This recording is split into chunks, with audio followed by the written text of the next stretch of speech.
ಅತ್ಯಂತ ಶ್ರೇಷ್ಠ ಮತ್ತು ಅಮೂಲ್ಯವಾದ ವಾಗ್ದಾನಗಳು, ಪೇಜ್ ನಂಬರ್ 80, ಸಂಖ್ಯೆ 155. ನಾವು ಕ್ರಿಸ್ತನೊಡನೆ ಸತ್ತ ಪಕ್ಷದಲ್ಲಿ ಆತನೊಡನೆ ಜೀವಿಸುವೆವೆಂದು ನಂಬುತ್ತೇವೆ. ರೋಮಾಪುರದವರಿಗೆ ಬರೆದ ಪತ್ರಿಕೆ 6ನೇ ಅಧ್ಯಾಯ 8ನೇ ವಾಕ್ಯ. ಮುಂದೆ ಸಿಗುವ ಮಹಿಮೆ ಹಾಗೂ ಘನತೆಯನ್ನು ಕ್ರಿಸ್ತನೊಂದಿಗೆ ಹಂಚಿಕೊಳ್ಳಲು ಕೊಟ್ಟಿರುವ ಆಹ್ವಾನಕ್ಕೆ ಹೊಂದಿಕೊಂಡಿರುವ ಅವಶ್ಯಕತೆ ಮತ್ತು ಷರತ್ತುಗಳನ್ನು ಇಲ್ಲಿ ಸ್ಪಷ್ಟವಾಗಿ ವಿವರಿಸಲಾಗಿದೆ. ಅಂಥವರು ಆತನ ಮರಣದಲ್ಲಿ ಪಾಲುಗಾರರಾಗಬೇಕು, ಆತನ ಮರಣದಲ್ಲಿ ಮುಳುಗಬೇಕು ಅಥವಾ ಹೂಣಲ್ಪಡಬೇಕು.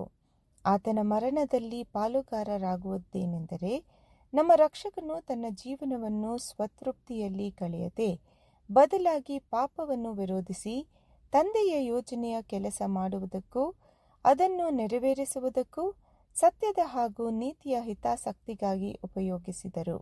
ಹಾಗೆಯೇ ನಾವು ಕೂಡ ನಮ್ಮ ಸಮಯ, ತಾಲಂತು, ಬಲ, ಹಕ್ಕು ಹಾಗೂ ಬಾಧ್ಯತೆಗಳನ್ನು ಉಪಯೋಗಿಸಿಕೊಳ್ಳಬೇಕು. ಆತನು ನಮ್ಮನ್ನು ಸಂಪಾದಿಸಿ ನಮಗೆ ಕೊಟ್ಟಿರುವುದರಿಂದ ನಾವು ಇವುಗಳೆಲ್ಲವನ್ನು ತಂದೆಯ ಸೇವೆಗಾಗಿ ಸಮರ್ಪಿಸುವುದಲ್ಲದೆ ಸಾಧ್ಯವಾದಷ್ಟು ಮಟ್ಟಿಗೆ ಆತನ ಹೆಜ್ಜೆಯ ಜಾಡಿನಲ್ಲಿ ನಡೆಯುವುದರಿಂದ ಆತನು ಮಾದರಿಯಾಗಿ ಬಿಟ್ಟು ಹೋದಂತೆ ಮರಣದವರೆಗೂ ನಂಬಿಗಸ್ತತೆಯಿಂದ ಅವುಗಳನ್ನು ಉಪಯೋಗಿಸಿಕೊಳ್ಳಬೇಕು. ಒಂದು ವೇಳೆ ಹೀಗೆ ಆತನೊಂದಿಗೆ ಸತ್ತ ಪಕ್ಷದಲ್ಲಿ ತಕ್ಕ ಕಾಲದಲ್ಲಿ ಆತನೊಡನೆ ಜೀವಿಸುವೆವು. ಆಮೆನ್.